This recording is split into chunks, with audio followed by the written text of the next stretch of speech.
No niin, tervetuloa kaikki mun YouTube-kanavalle. Mä oon Timo Muhonen ja kanavan nimi on Billiard Lovers Finland.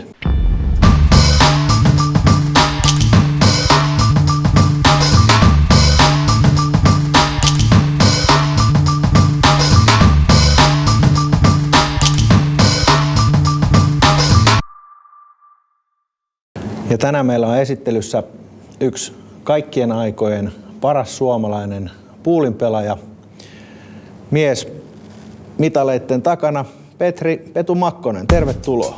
Kiitos. Mä hieman kerron nopeasti, mitä sä oot voittanut, tai ainakin osan niistä. Ja ensimmäinen iso saavutus oli kasipallon EM, eli Euroopan mestaruus 2006 junnuissa, 17-vuotiaana. Ja samassa turnauksessa Petu oli myöskin ysipallon finaalissa, eli EM hopeaa ja kultaa yhdessä kilpailussa. Sun ensimmäinen Suomen mestaruus tuli 2010 Straight Poolissa alias 14 ykkösessä ja eka RG-voitto oli 2007. Ja sitten mä nopeasti vielä tässä mainitsen, ei sivuseikkana, mutta mainitsen kuitenkin, että 18 kappaletta Suomen mestaruuksia pool-biljardin eri muodoissa. Ja myöskin Eurotour osakilpailuvoitto 2015 ja 2011 muutama vuosi taaksepäin niin oli ensimmäinen tämmöinen suuri kansainvälinen turnaus, paripeliturnaus nimeltä World Cup of Pool. Ja me päästään tästä vähän keskustelemaan, mikä mua kiinnostaa ja varmaan monia muitakin, että mikä tämä World Cup of Pool-turnaus on ja miten sinne pääsee pelaamaan ja kerro hieman siitä. No se on Matchroom Poolin järjestämä paripelin, NS-paripeli ja maailmanmestaruuskisa, epävirallinen kuitenkin. Kutsuturnaus, 32 joukkuetta, eli 64 pelaajaa.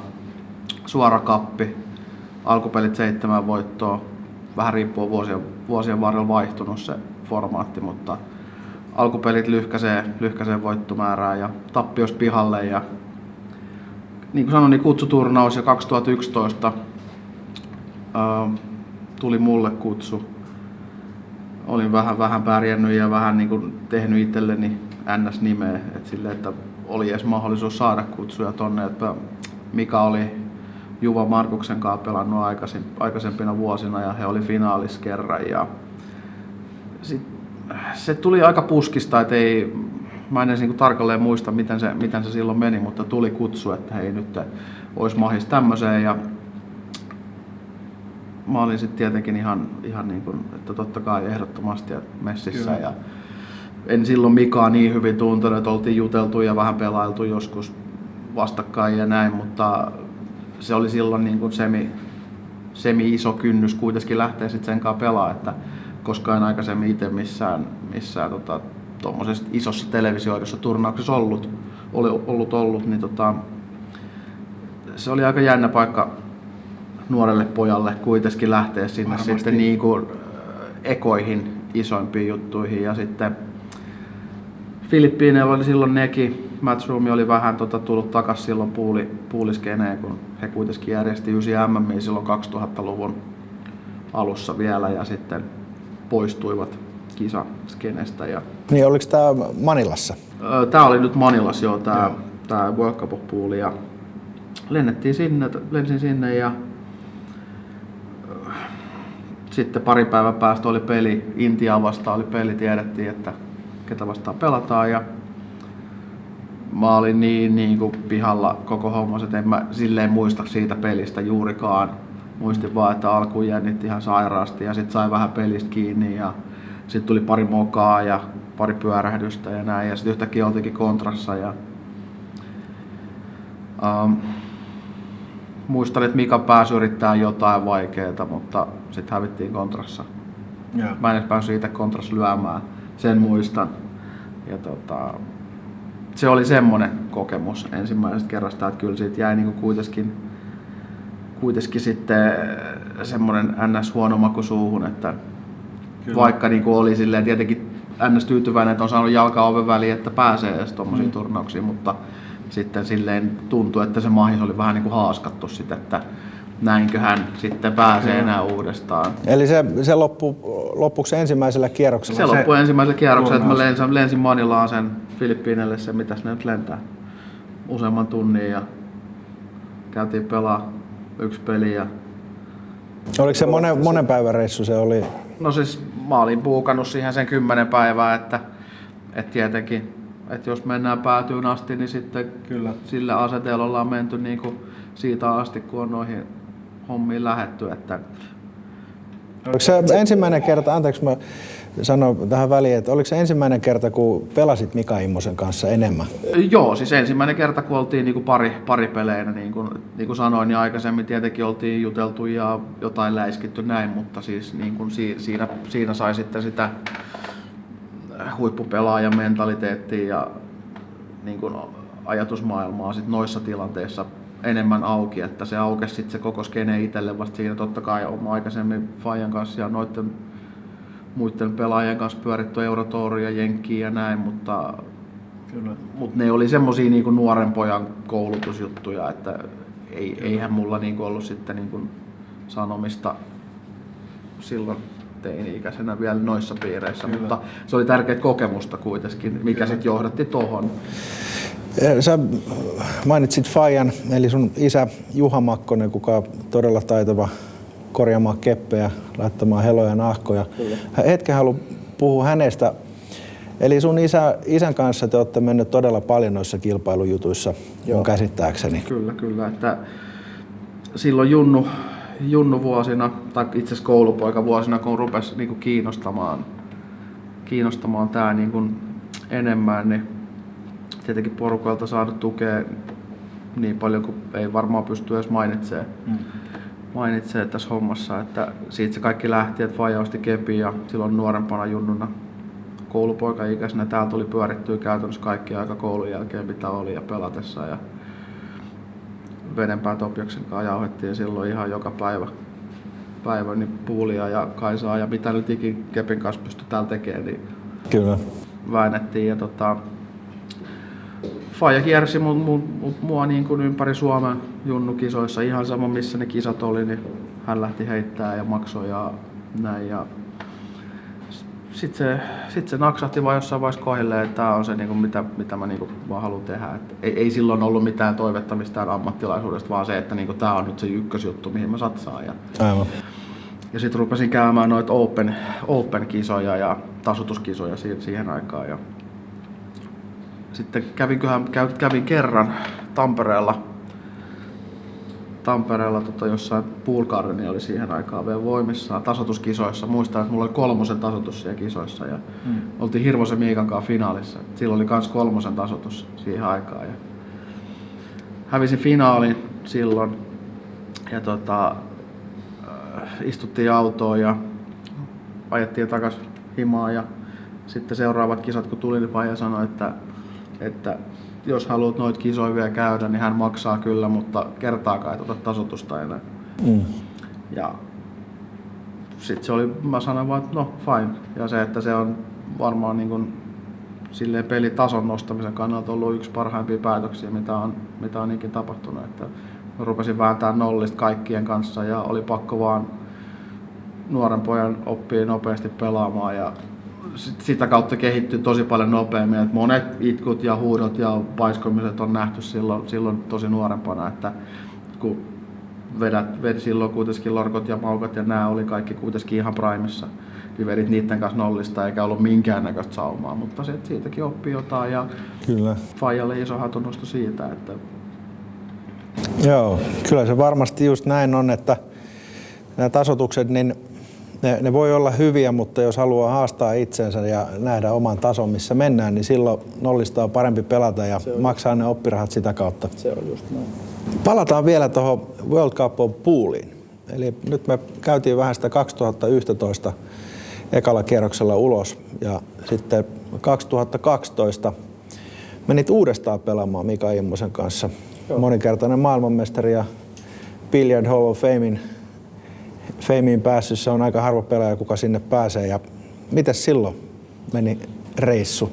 Joo, niin kuin sanoin tuossa aikaisemmin, niin kyllä se, että vähän jäi silloin heikko maku suuhun ja sitten rupesi mietityttää, että oliko tämä nyt niin kuin tässä, että saako, milloin tulee seuraava mahis. Ja kun on kuitenkin niin ohkaisia juttuja, että huippupelaajia on Suomessakin ja muualla on niin paljon, että ne maikset pitää vaan käyttää ja sitten siitä jäi vähän semmoinen, että no näinköhän. Mutta sitten kuitenkin seuraavana vuonna kutsu tuli, että Suomella oli paikka ja Mika, en tiedä oliko Mikalla sanomista asiaa vai niin päättikö Matchroom, mutta sitten mä olin kuitenkin uudestaan Mikan parina ja ei muuta kuin uutta lentoa Manilaan ja sama setti, että vuokrataan hotelli, varataan hotelli 10 päiväksi ja katsotaan mihin pojilla riittää. Ja edellisvuodesta viisastuneena ja vähän kiukkuuntuneena niin sovittiin, että Mika asui silloin friendillään Manilassa ja silloin oli pöytä himassa. Ja puhuttiin, että mä aina sit hotellilta surffaan sinne ja treenataan pää märkänä ja haetaan sitä kemiaa vielä, niin kuin sitä ekstra juttua, mikä noissa nelureissa on se juttu. Yeah. Et pitää klikkaa ja sit jos ei klikkaa, niin se ei vaan yksinkertaisesti voi toimia, vaikka olisi kuinka hyvät pelaajat parina, että kyllä. Siihen tarvii sen kemian kuitenkin. Ja joo, mä muistan kun aina taksiin hyppäsin siinä keskustassa ja siinä Filippiinin ruuhkassa tunnin painoin suuntaansa sinne kämpille ja siellä treenattiin sitten 4-8 tuntia muutama päivä ennen ekaa peliä ja sitten aina tunti takaisin taksilla hotellihuoneeseen ihan rättiin ja nukkumaan ja aamulla herätys ja suihku ja uusi setti. Saattaa olla vähän painostava ilma siellä Filippiineillä. No joo, mutta ainakin se on mukava, kun saa vetää shortsit jalkaan. Niin varmasti. Ei tarvitse vetää toppavaatteet. Mutta joo, tiedettiin, että meillä oli eka peli Koreaa vastaan ja nyt päätettiin tosissaan yrittää vielä enemmän vaikuttaa siihen lopputulokseen, kun Mika kuitenkin reissus niin paljon silloin ja mä Suomessa, niin ei me päästy niin mihinkään treenaamaan nelinpelejä oikeastaan. Aivan. Et sit sinne ja saatiin vähän hommaa auki ja muistan, että se oli jännä peli silloinkin, että pelattiin ihan hyvin, mutta siitä vähän oli tietenkin semmoista, kun mikä urheilulaji tahansa joukkuelaji, että turnauksen aikana jengi vähän niin kuin kasvaa siinä voittoon asti, mutta se pitää aina selviä se joku tietty juttu, että pystyy alkaa sitten tekemään sitä tarinaa vähän niin sanotusti. Ja me selvittiin siitä Korea pelistä silloin, olisiko ollut 8-6, mitä me voitettiin. Se oli aika tiukka kuitenkin. Ihan siellä lopussa joo, että niin me mokailtiin tosi paljon ja he mokas kans ja se oli ihan. Mutta sitten kun me se voitettiin ja annettiin ne haastattelut siinä ja näin ja tiedettiin, että no niin, nyt ei muuta takas hotelliin ja aamulla takas reenaan ja fine, että mä itse rauhoituin siinä huomattavasti enemmän ja tajusin, että ei tässä ole niinku, ihan sama pelihän tää on. Siinä on vaan pikkasen enemmän katsojia. Kuolevaisia ne on ne muutkin. Että. Niin nimenomaan, mutta sitten kun se tilanne oli semmoinen, että sit yhtäkkiä painetaan se kaveri tonne filippiiniläiselle ostoskeskukselle, missä on 8 kerrosta ja aina siellä niinku huutamassa muutama 100 ihmistä ja näin, niin oli se uusi paikka, mutta sitten sen jälkeen se vähän rauhoittui, että sitten toisella kierroksella siinä oli muutama välipäivä taas, treenattiin päämärkänä ja haettiin sitä juttua, niin kuin, että peli alkoi tuntua jo paremmalta ja näin. Ja sitten pelattiin seuraavalla kierroksella Saksaa vastaan. Torsten Holman ja Ralf Suke kuitenkin sitten niinku maailman huippupelaajia molemmat. Niin, ja olivat edellisvuonna muistaakseni voittanut sen turnauksen tai sitä edellisenä kuitenkin. Ja sitten niinku ekaa kertaa sitten se, mutta on vielä niinku, että lyödään sitä lisää sitä löylyä, että ihan kun se tilanne ei riitä, niin sitten siihen tulee vielä niinku ne huippukokeneet tyypit. Kyllä. Ja mä muistan niinku, että Mika pelasi vähän nihkeästi. Mä pelasin aivan täydellistä, niinku, että ihan niin hyvin kuin pystyi pelaamaan ja voitettiinko 8-5 vai 8-3 jopa. Ja molemmat niinku, sitten pelin jälkeen Suke ja Hohman tuli silleen, että niinku, et vau, että ei ole niinku epäselvyyttä, että kumpi oli ykköspelaaja teidän joukkueessa tossa, niin sitten niinku nuori kaveri kuitenkin niin kuin nosti selän pystyyn. Lisää vielä silleen, niin kuin, että kyllä. ei tää on niin kuin ihan fine tässä. Hieno homma, että ammattilaispelaajat tuolle reilusti käy sanomassa, nimenomaan. ettei kyräile selän takana, tiedätkö, että mitä noikin vaan. Semmoinen reilu peli. Kyllä, koska noitakin on sitten, että jos joku häviää pelin, vaikka pelaisi täydellisestikin, niin ei sit niinku, vähän niinku suuttuu siitä, että toi on niinku hyvä mentaliteetti, mitä kannattaa itsekin sitten antaa sitä positiivista, kun sitä on mais antaa, että kyllä se varsinkin jollekin junnuille, että kyllä siitä ne jää mieleen. Tästä on kuitenkin muutama vuosi mennyt ja silti muistaa niinku ihan kevyesti niinku sanasta sanaa, voi melkein sanoa mitä ne siinä sanoi. Kyllä. Elikkä saleillakin niin kehukaa niitä hyviä lyöntejä aloittelijoilta ja opastakaa. Mutta hei, mä haluaisin mennä tuohon. Puhuttiin tuossa aikaisemmin, niin se on pikkasen eri juttu Manilassa, Filippiineillä poolbileiden kuin Suomessa esimerkiksi. Et se suosio on aivan jotain ihan älytöntä. Siellä sanoit mulle aikaisemmin esimerkiksi, että oli joku urheilijahaastattelu tai joku urheilija-äänestys, missä Mika Immonen esimerkiksi oli siellä. Mikä juttu se oli, kun puhuttiin? Joo, mäkään itse asiassa niin ihan faktana pysty sitä sanoa, mutta mutta mä oon kuullut niin tämmöistä juttua, että Filippiinien urheilija-äänestyksessä, että Mika olisi ollut 3.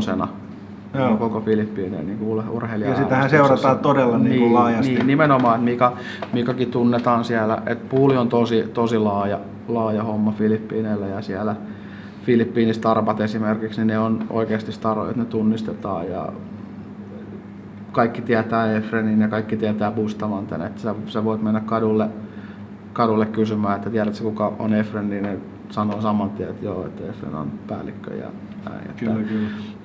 Että sitten oli hauska, kun pelasi itsekin hyvin siellä, niin jengi alkoi nykiä hihasta, että laitatko nimmariin ja hyvin pelattu ja näin, niin kyllä siinä niin vaan tulee sitten se hyvä fiilis ja vähän vapautuu myös siihen hommaan. Mites nämä loppupelit sitten meni? Ketä vastaan teillä oli finaali siellä sitten 2012? 2012 finaali oli Puolaa vastaan. Siellä Puolassa pelasi Karol Skowerski ja sitten tämä Sevcek, silloin nuori. Me ollaan, olisiko se mua vuoden vai pari nuorempi, että silloin oltiin vähän niin kuin ne nuoret kaverit siinä. Et ei se Skowerskikaan nyt niin kuin mikään vanhus ole, mutta muutaman vuoden mua vanhempi. Että Puolaa vastaan väännettiin ja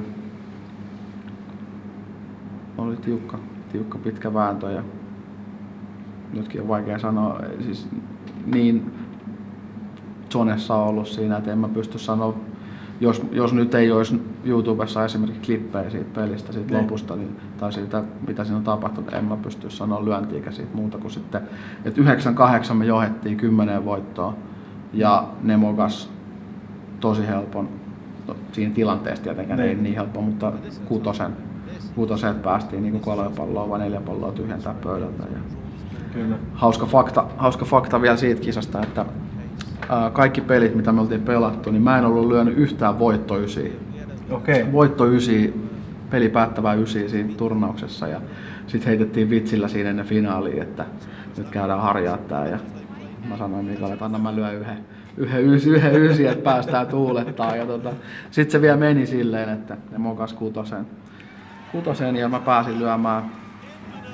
Muistan, mä vedin ehkä vähän huonosti 8 päälle, mikä joutui jättää semmoisen pitkän spotti 9, mikä pitää työntää kulmaa ja työnsin kulmaa ja hirveä huuto ja Mika hyppäsi syliin ja siitä on yksi fotokin netissä, missä Mika on mun tuossa sylissä ja molemmat tuulettaa siinä päämärkänä. Niin, noita fiiliksiä on vaikea rahaa ostaa. Että No niin.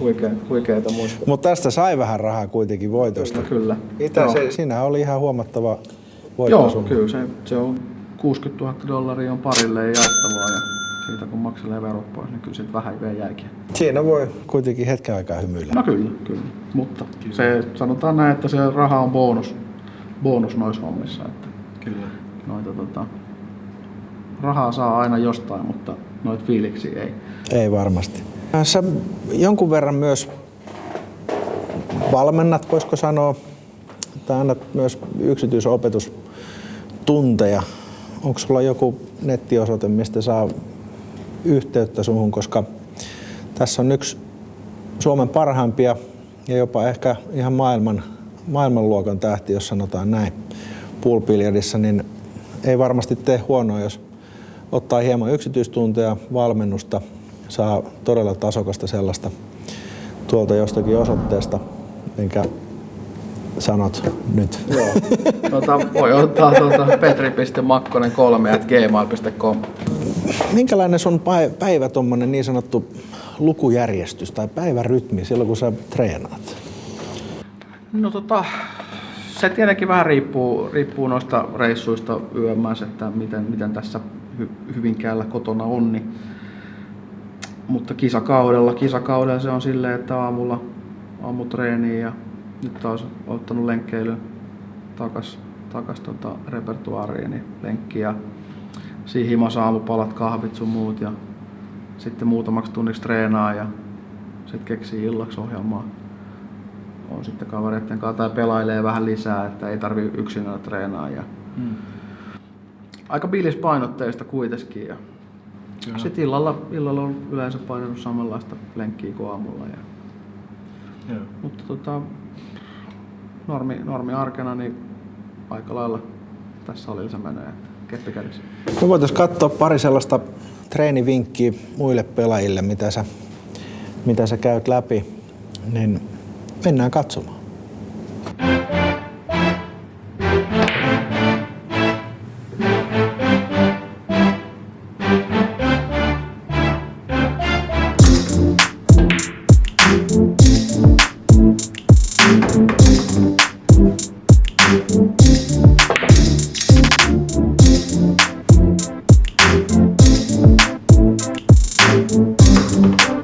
Esimerkiksi mun oma tekniikka, niin lyöntiasentoon mä itse menen tällä tavalla. Astun vähän eteenpäin, sitten linjaan lyön niin aikaisemmin, sitten vaan lyön.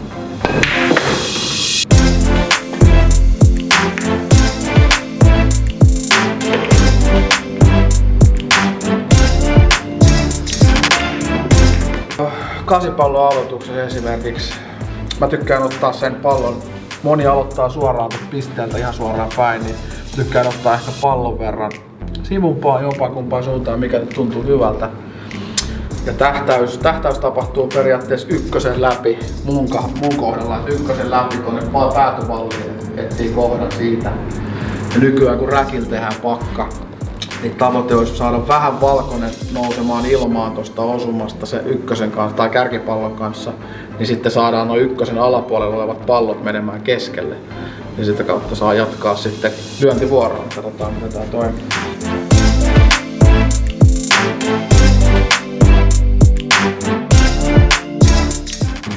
No niin, katsotaan vielä tähän loppuun, niin Petun pelivälineet. Mitä keppejä, työvälineitä niin sanotusti on käytössä? Ole hyvä, Petu. Joo, aika hiilikuitupainotteiseksi tää on nykypäivän mennyt tää keppihomma. Tässä on Metsiltä uusi tulokas, tämmönen hiilikuitubreikkeri. Saa, niin kuin äsken näitte, niin saa aika kovia paukkuja tuohon aloitukseen laitettua, että saa pallot liikkeelle. Ja sitten tässä ihan Metsin perusmalliston keppiä. Mä tykkään pelaa pieni jatko perässä ja edelleen hiilikuitusafti. Hiilikuitusafti niin pysyy välineet koko ajan samanlaisena. Ei tarvii sisään ajaa aina uusia puusafteja. Ja sitten vielä hyppykeppi erikseen, hiilikuitua myös. Toimii ihan kivasti tää paketti ainakin meikäläiselle. Sä pelaat myös Eurotuuria, niin kuin moni muukin ammattilaispelaaja pelaa, niin mikä on Eurotour? No se on Euroopan ainut virallinen touri periaatteessa, missä kaikki Euroopan ammattilaiset taistelee, olisiko 5 vai 6 turnausta vuodessa. Rankingpisteet jaetaan ja sen rankinglistan mukaan jaetaan sitten paikkoja kutsuturnauksiin, MM-kisoihin, kaikkiin muihin arvokisoihin.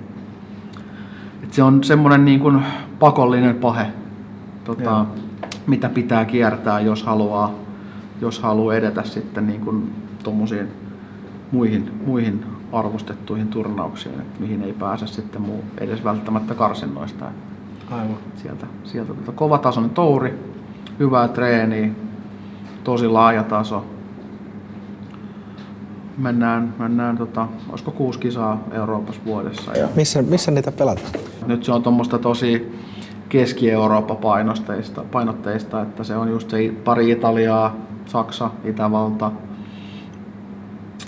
sitä akselia, mitä noita on ollut, että tossa aika lailla Keski-Euroopassa se pyörii, että ei ole oikein mitään semmoista eksoottisempaa. Että Onko siellä muuten, minkä verran pelaajia siellä Eurotourilla?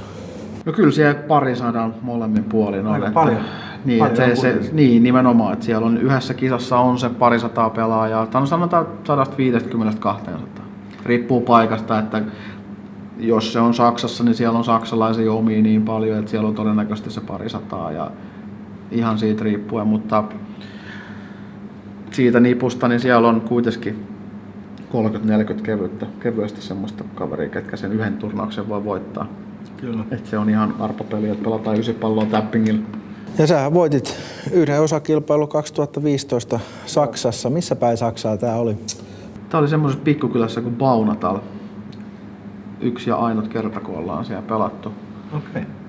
Siihen mennessä kaikkien aikojen suurin Eurotouri osallistujamäärällisesti. Aika hyvä. Siellä oli niinku 220 pelaajaa muistaakseni. No niin. Niin kuin miinus tietenkin vanhat ajat, milloin pelattiin saleilla sun muuta, että nyky-Eurotouri-historia. Muistan vielä, että ennätysmäärä oli pelaajia pitkälti yli 200. Joo. Sä oot myös aika paljon pelannut ympäri maailmaa monissa eri paikoissa. Sulla oli mahdollisuus kiertää ainakin 2 vuotta todella paljon eri paikoissa. Niin onko sulla jotain jäänyt mieleen sellaisia ns. Vähän eksoottisempia paikkoja kuin Eesti ja Tukholma? Että?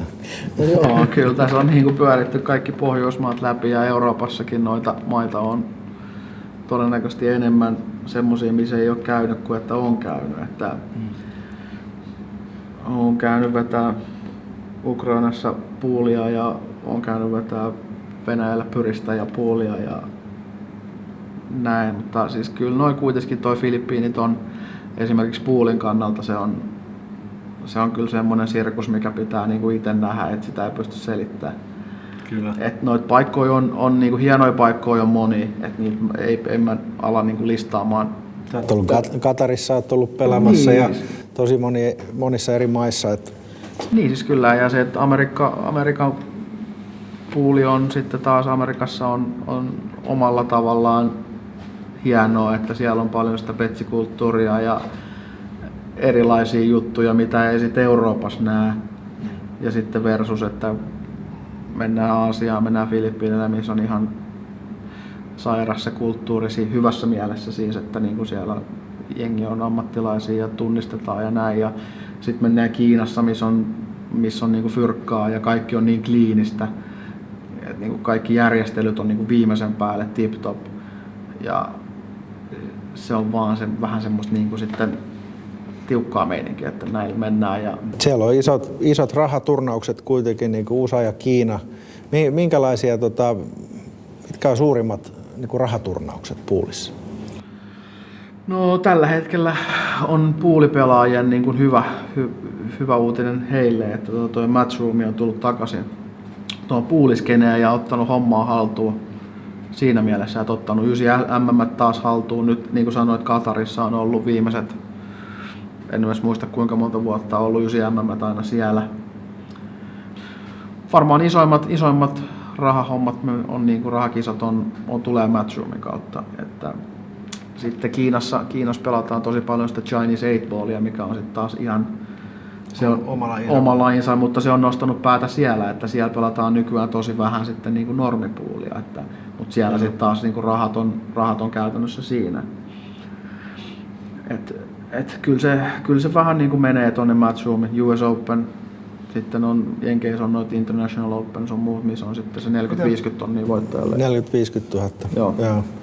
No, se on aika kivinen tie. No se on kivinen tie, joo, mutta sitten taas niin kuin puhuin siitä Matchroomista, että nyt palkintorahat todennäköisesti nousee, että en ihmettelisi vaikka tässä viiden sisään, niin maailmanmestarit tienaakin yhtäkkiä niin kuin satoja tuhansia dollareita. Että Kyllä. heillä on kuitenkin kanavat ja systeemit niin kuin nostaa puulit takaisin esim. Niin Kartalle. Niin, takas kartalle, että silloin 2000-luvun alussa niin ne rupes painaa omat merkit snookeriin ja nyt nähdään missä snookeri on tällä hetkellä. Että Kyllä. joka viikko on turnauksia telkkarissa ja maailmanmestari tienaa 500 000, niin toivottavasti se on mennyt siihen suuntaan puulikin. Ja jos haluat tehdä yhteistyötä ammattipelaaja Petri Makkosen kanssa, niin varmasti löytyy sähköpostiosoite, mihin voit halutessasi lisätä tuohon nimesi listaan. Joo, ota yhteyttä petri.makkonen3@gmail.com, jos haluat sponssikuvioita tai yhteistyö- tai valmennuskuvioita. Tämä on oikeastaan ihan hyvä otetaan joku kerta vähän lisää podcasteja pelireissuista ja kiitos oikein paljon Petri Makkonen haastattelusta ja sulle kaikkea hyvää ja menestystä sun uralla. Kiitos paljon. Kiitos katsojille ja nähdään seuraavalla viikolla. Moi moi! Moro.